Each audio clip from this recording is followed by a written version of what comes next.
No, he's done a great job. And he's paying a price for it. You know, I mean, he's saying he death this. threats. He's paying a price for it, I guess. I don't know. He actually is a real patriot. This is something that's really not good for him, and yet he's doing it. But he's opened a lot of eyes. I have a different way of thinking of Elon Musk now than I did before he started working with Trump. I think he does actually love the country. I think he does want to do a good job so that Trump goes down as one of the best presidents that have ever been in the United States.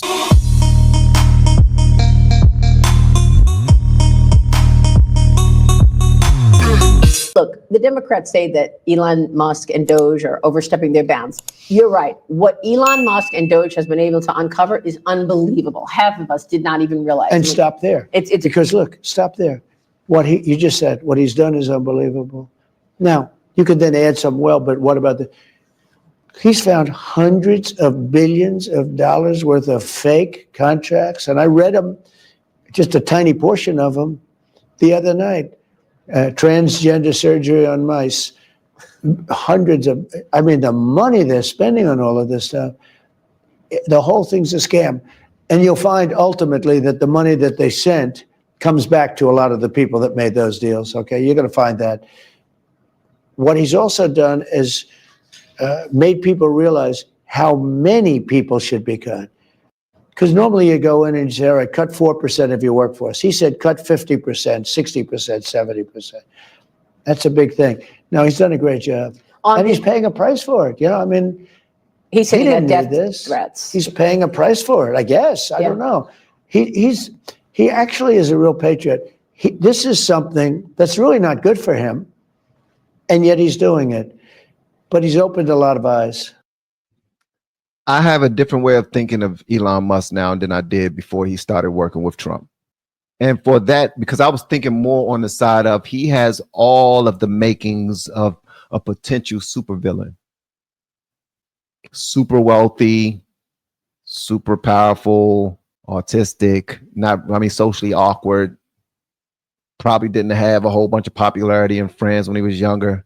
Now he has all that and then some. 14 children.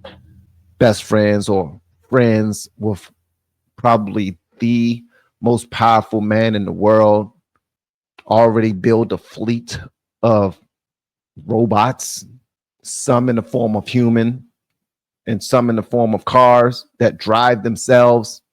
If you miss a payment, that bad boy leaves and go back to the shop by his damn self. You don't need to send no tow truck. He have all the makings, but I think he does actually love the country. I think he does want to do a good job so that Trump goes down as one of the best presidents that have ever been in the United States. But a lot of people losing jobs, cutting 50% of the workforce in the federal government. That a lot of people that never worked for the federal government before or don't know a lot of people that work in the federal government, I want y'all to understand something. Here in Maryland, DC and Virginia. I'm from DC, live in Maryland, 20 to 25 minutes from the monument. You know what I mean? There's a heavy amount of individuals here who work for the federal government. Big percentage of people in this area that work for the federal government that are employed in the federal government. And a lot of them, I know some people already who have lost their jobs, who have lost their contracts because of the cuts. Not because they didn't answer an email, but because some of them was doing contracts. Some of them were working for certain agencies that are getting big cuts. And they were deemed essential before.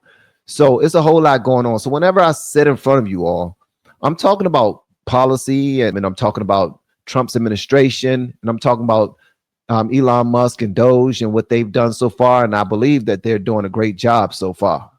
But I'm also speaking from a perspective of someone who know people personally that are definitely impacted by a lot of what's going on right now, be it Doge, DEI, whatever the case may be. I don't know anybody that's connected to the illegal immigrants thing. So that's like when people get up on their soapbox and they start fussing, saying these are real people with real lives, their whole families. They got to go back to a country that they no longer have a home, and they probably was running from persecution when they came here and all this other stuff. I don't know nothing about all that. I don't know about all that. And they were speaking specifically of the Venezuelans, the Mexicans running from the cartel, the Haitians running from their government and from gangs in Haiti, and different other places, many other places that were, I guess, running from persecution that we were housing or we were accepting for asylum. Like we were bringing them in and saying, yo, we got you. But we're doing it the wrong way, complete wrong way. So I had a lot to say about that part. But when it comes to certain things, I don't speak too much on it until I learn a little bit more about it. But for this right here, people losing their jobs because of Doge, I know some people who are in the midst of this right now.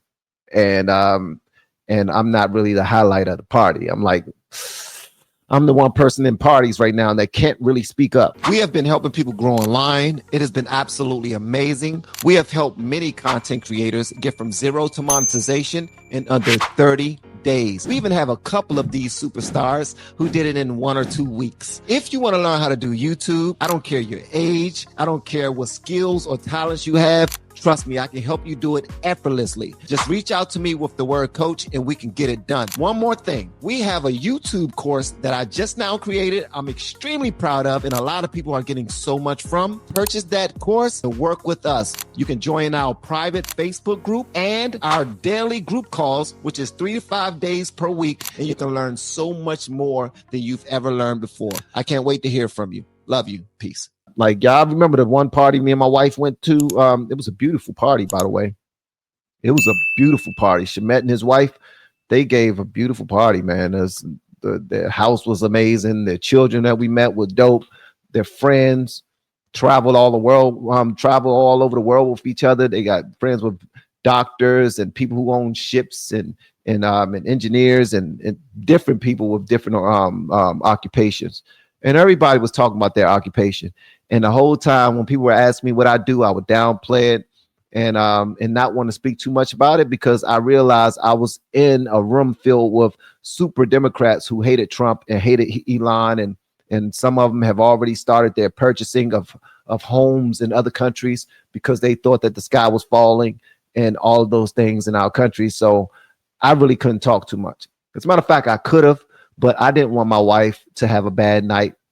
I didn't want her to have a bad night. I was over there with her and her coworker and his family and all that other stuff. And I wanted my wife to have a good night. This was the day after Valentine's Day that we went to this party. And it was, again, it was a beautiful party, good food and everything. But nah, I didn't really say too much when it came to what I do for a living, what I talk about, my position on politics. I didn't want to come off like Larry David in Curb Your Enthusiasm, because he's always on the wrong side of things. No matter what conversation you're having in Curb Your Enthusiasm, which is still one of my favorite shows. That's the gentleman, for some people who don't know, Larry David is one of the guys who created and wrote for Seinfeld. So yeah, I don't know if it's one of the guys or he's the main guy, but he's one of the guys. But I didn't want to be that. I didn't want to be the person that was the reason why everybody was pissed off. Although I kind of got the feeling that once people started to figure out who I was and what I did, they stopped talking to me at the party, which is cool. You know what I mean? Which is cool.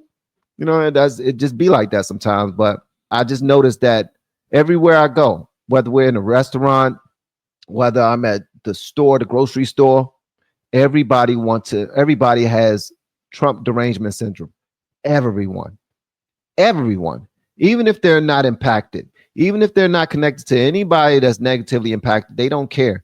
They just go off of what they hear on the news and they just run their mouth and they act like it's Trump's fault, when that's actually not the case. Because everybody that I know in Washington, D.C., they've been complaining about the mayor, Muriel Bowser, for the last 4 years. Trump wasn't in office. That was Biden. That was Biden and Kamala. And they had a blue Senate, blue House. They had the president. They had everything. And the whole time they were still trying to arrest and unalive Donald Trump so that he not become the 47th president again. Everything they were doing the last 4 years was trying to stop President Trump from becoming the president again. I wasn't about to vote for that. I wasn't. Excuse me. I wasn't about to vote for that. So I got on my platform and I speak about it often. And I'm friends and relatives with a lot of people who are Democrats. And when I go to cookouts now, when I go to trips with the family, yeah, they call me Trump now. They call me Trump's friend. Whenever we start talking, be like, man, your man, bro. What's going on with your man? What's going on with your guy? Your man getting rid of everybody's jobs. Your man, you voted for that? Your man. Well, I'm not around my wife trying to make sure she's having a good evening all the time. So usually when somebody bring up Trump to me, somebody bring up that they have in Trump derangement syndrome, whether I'm at a restaurant or at a bar or inside of a store or I'm around family, I'm speaking up.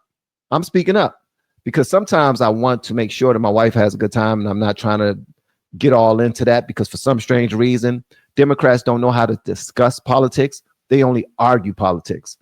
They don't know how to have a discussion about politics objectively. They don't.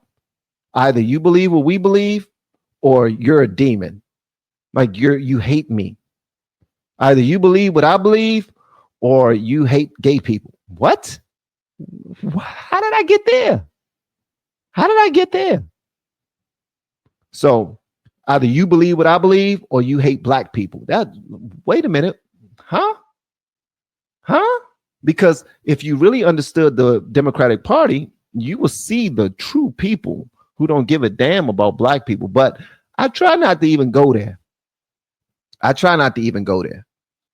Yeah, they act like Christians. They be like the nerve of MAGA people to claim they are Christians. Are you kidding me? Nothing about last administration was putting God first. Nothing about the last administration was putting God first at all. They wanted to take the Bible out of everywhere. Schools, federal buildings, everywhere. They wanted to put rainbow books and flags everywhere that they took the Bible and the American flag out of. So we're not even going to go there. But at the end of the day, I don't like to have arguments or debates with people. I like to have conversations. And once I realize that you're not listening anymore, and you've already judged me for not being in the same opinion as you are, I just check out. I check out because I'm not a monolith. I'm not in the echo chamber, nor do I want to be. And sometimes I would disagree with the people who support me the most, who support me more than anybody. But that's just me being real because you guys don't support me to agree with you all the time. And if you do, then you're supporting the wrong guy because that's not what I do.